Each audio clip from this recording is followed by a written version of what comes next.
सर्वप्रथम अमलेश भाऊंचे मला खूप खूप आभार. माऊ, मी तुला पाहिलेलं नाहीये पण तुझ्यामुळे आज मी इथे आहे माऊ. तर माऊ तुझे खूप खूप आभार आहे. मला तुझ्यामुळे मी आज वाचलीये. आई काळूबाई मला म्हणजे माऊमुळे मला हा ऍड्रेस मिळाला. आम्ही खूप ज्योतिष केले, काय काय केलं. मला कॅन्सर झालेला आहे. मला स्टेज 4चा कॅन्सर आहे आणि मला छोटं बाळ आहे आणि फक्त भाऊंमुळे आणि आई काळूबाईमुळे मी आज वाचलेली आहे.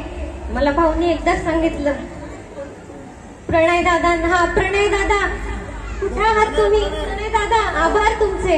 आई काळूबाईने मला खरं वाचवलंय. का प्रणय आईचा दहीभात खाल्ला, अमलेश भाऊने शब्द दिला, आईने मला साक्षात्कार दिला, दृष्टांत दिला, तुला काही होणार नाहीये. आणि मला खरं आज भाऊंच्या एवढं मला गर्दीत जायला अलाउड नाहीये. डॉक्टरांनी मला जायचं नाही सांगितले. मी भाऊंसाठी आले, आई काळूबाईसाठी आले. थँक्यू भाऊ. आई काळूबाई सोन्या मोत्याचं छत्र माझ्या डोक्यावरती ठेवले.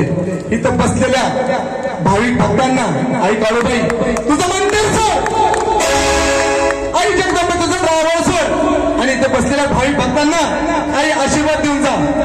आणि काळूबाई लाड